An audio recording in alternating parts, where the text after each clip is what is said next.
અને ભાવ તો તમને ભગવદીઓની હારે થયો તો જ મળે.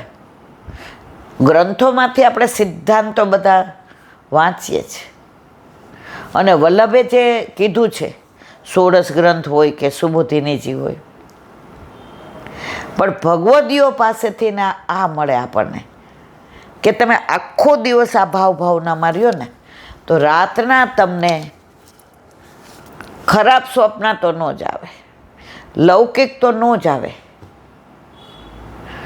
ઠાકોરજી ઘરે નહોતા બિરાજતા ને ત્યારે મને લગભગ સ્વપ્નમાં આવે બસ ચૂકી ગઈ, ટ્રેન ચૂકી ગઈ, પછી સ્ટેશન ઉપર રાહ જોઉં ને બધાને પૂછવું હવે ક્યારે આવશે. કારણ કે જે સૂક્ષ્મ મને સાચવીને રાખ્યું હોય ને એ જ આવે.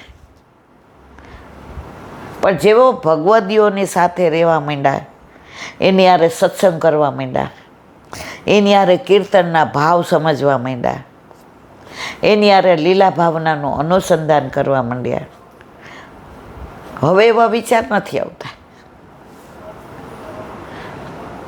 હવે રાતના સૂઈએ ને તો એ જ વિચાર આવે કે કાલે વસ્ત્ર કયા, કાલે નીચે બેસીને પીછવાય નહીં બદલાવાય તો સ્ટૂલ ઉપર બેસીને મારો હાથ પહોંચશે. મારા ઠાકોરજીને તો આવી પીછવાઈ ગમે, ટ્રાય કરવામાં શું જાય છે.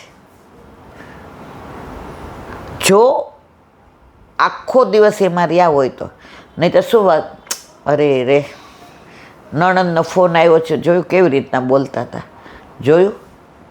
મગજમાં જો લૌકિક વિચાર હોય તો તમને લૌકિક સ્વપ્ન જ આવે, પણ સતત અલૌકિક તમે ભાવનામાં હો તો તમને સ્વપ્ન એ જ આવે મારા વાલા. હવે નક્કી આપણે કરવાનું છે, બને એટલું લૌકિક ઓછું બોલીએ તો આ જીભ ને થોડો આરામ મળે, નહીં તો સતત એની જ વાતો બધાની યાર પંચાયત કરીએ.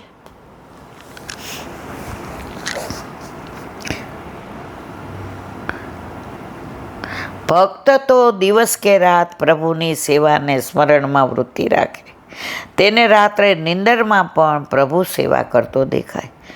તેને પછી જપ તપ કરવાનું કોઈ પ્રયોજન રહેતું નથી. સર્વના અધિપતિ તેના હૃદયમાં બિરાજે છે. આ બાબત નારદ વચન જોઈએ.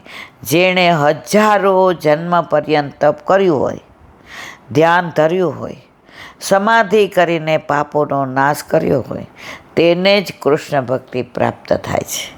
કોઈ પંચાગ્નિ તપે, કોઈ પર્વત ઉપરથી દેહ પાડીને પ્રાણ ત્યાગ કરે છે, કોઈ યજ્ઞાદિ કરે, કોઈ તીર્થનો આશ્રય કરે, કોઈ તો વેદોનું અધ્યયન કરે છે, તો પણ મૃત્યુને પાર કરવું તેના માટે સહેલું નથી. તે તરવાનો ઉપાય તો કેવળ શ્રી હરિનું શરણ, સ્મરણ, ભજન અને કીર્તન છે. ગીતા વાંકે આવતીકાલે. બોલો વલ્લભાધીશ કી.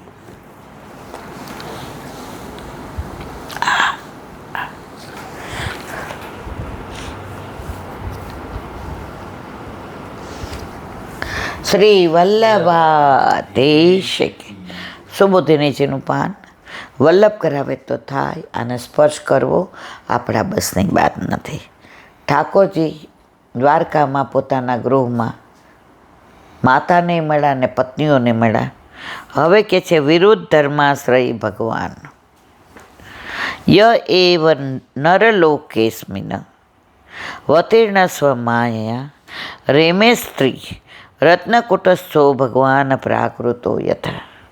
અર્થ, તે જ ભગવાને પોતાની જ માયાથી મનુષ્ય લોકમાં અવતાર ધારણ કર્યો અને પ્રાકૃત મનુષ્યની જેમ સ્ત્રી રત્નોના સમૂહમાં રહી રમણ કર્યું. સુબોધિનીજી. સ એવ એટલે કે સંહારક અને કાલાત્મકા. તે જ મનુષ્ય લોકમાં મનુષ્યનું રૂપ ધારણ કરીને અવતર્યા.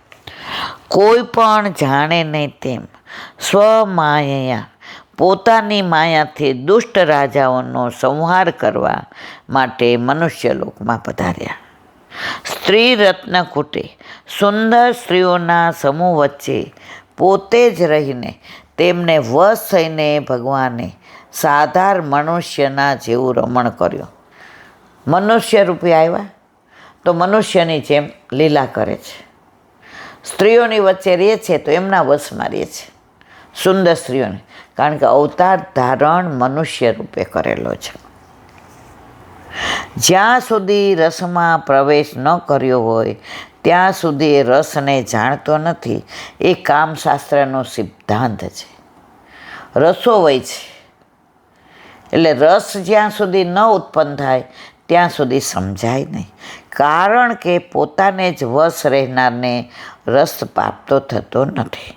માટે ભગવાન પોતાની સ્ત્રીઓને વશ થયા એવો ભાવ છે. આ પ્રમાણે ભગવાન પોતાની ઈચ્છાથી સ્ત્રીઓને વશ થયા હતા. ભગવાને પોતાની ઈચ્છાથી જ એમનો અંગીકાર કર્યો હતો, કોઈ ગ્લાનિ અથવા દોષના કારણે નહીં. ન્યાય અનુસાર ભગવાને દરેક સ્ત્રીમાં રમણ કર્યું. ભગવાન વિષય ધર્મને આધીન નથી. સ્ત્રીઓના સંબંધોમાં એમની વિષયગત આધીનતા નથી, એનું પ્રતિપાદન કરે છે.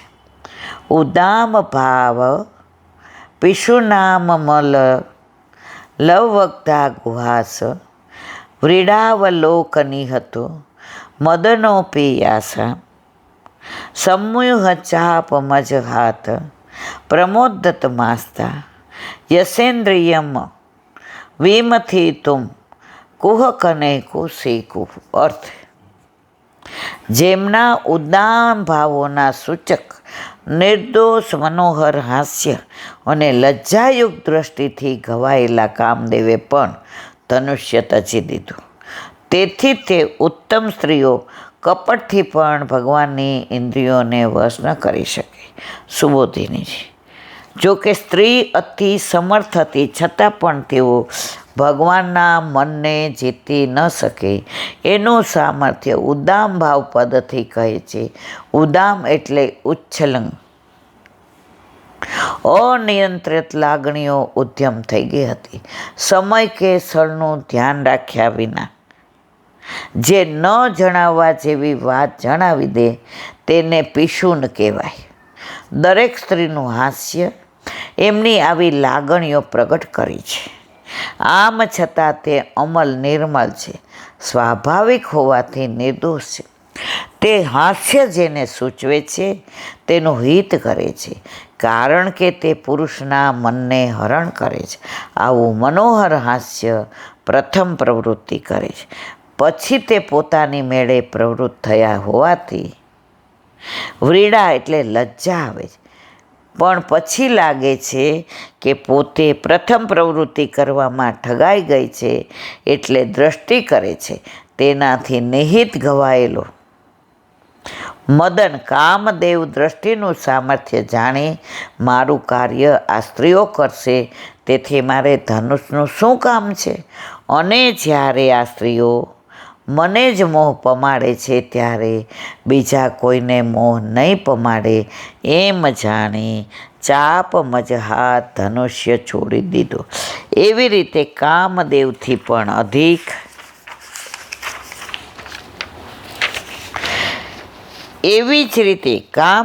પણ અધિક કામદેવની સેવના છે. તે આ ભગવાનની સ્ત્રીઓ જ છે. આમ છતાં સ્ત્રી સહજ અનેક કપટો કર્યા છતાં તેઓ ભગવાનની ઇન્દ્રિયો મનને વિમોચિતમ મંથન કરવા, વશ કરવા શક્તિમાન થઈને માત્ર દ્રષ્ટિથી કામદેવ પર વિજય મેળવો, પણ અનેક કપટો કર્યા છતાં ભગવાનનું મન જીતી શકી નહીં. ભગવાનની દ્રષ્ટિથી તેઓ મોહ પામેલી હોવાથી ભગવાનના મનને જીતી ન શકે યોગ્ય જ છે. ભગવાનની સ્ત્રીઓ આમ શક્તિશાળી હોવા છતાં ભગવાનના મનને જીતી શકી નહીં. છતાં લોકો અજ્ઞાનને લીધે પોતાના સંગવાળા હોવાનો ગુણ ભગવાનને પણ આરોપિત કરે છે એમ કહે છે. બોલો વલ્લભાધીશ. શ્રીમદ ભાગવત અને મારા ગુરુદેવને દંડવત પ્રણામ કરું છું. ચંદ્ર સરોવર પે સૂર્યદ્વાર પે મીરા દંડવત પ્રણામ. સુરભि कुंड पे परमानंद सिके द्वार पे मेरा दंडवत प्रणाम. जमुना बता पे संकर्षण कुंड पे कुंभन दास जी के द्वार पे मेरा दंडवत प्रणाम। बिरछू कुंड पे कृष्णदास जी के द्वार पे मेरा दंडवत प्रणाम। कदम खंडी पे गोविंद स्वामी के द्वार पे मेरा दंडवत प्रणाम। अप्सरा कुंड पे चित्त स्वामी के द्वार पे मेरा दंडवत प्रणाम। मानसी गंगा पे नंददास जी के द्वार पे मेरा दंडवत प्रणाम। रुद्र कुंड पे चित्रबुद्ध दास जी के द्वार पे मेरा दंडवत प्रणाम। વ્રજ વિલાસ વ્રજની ગોપિકાઓને મારા દંડવત પ્રણામ। હે વલ્લભ, સવારથી અત્યાર સુધી સેવા સ્મરણ સત્સંગ જે પણ તે કરાવ્યું તે તારા ચરણારવિંદમાં સમર્પણ કરું છું। બોલો અપરાધ હોય ખભા કરજો। બોલો વલ્લભાધીશ કી જય। દ્રઢ ચરણ કેરો ભરોસો દ્રઢ ચરણ કેરો। શ્રી વલ્લભનક ચંદ્ર છટાવીન સબ જુગ માય અંધેરો ભરોસો દ્રઢ ચરણ કેરો। साधन और नहीं कली में जहाँ सोय निवेरो। सूर का कहे त्रिविध आंधरो बिना मोल को चेरो भरोसो दृढ़ चरण दृढ़ चरण દૃઢ ચરણ કેરો। શ્રી વલ્લભાધીશ કી જય। આજનો આ સત્સંગ મારા વલ્લભના ચરણારવિંદમાં સમર્પણ કરું છું। ભૂલ અપરાધ થઈ હોય તો ક્ષમા કરશો। આ મારા વલ્લભની વાણી અને ભૂલ હોય મારી। બોલો વલ્લભાધીશ કી જય। બધાય વૈષ્ણવને જાજા કરીને જય શ્રી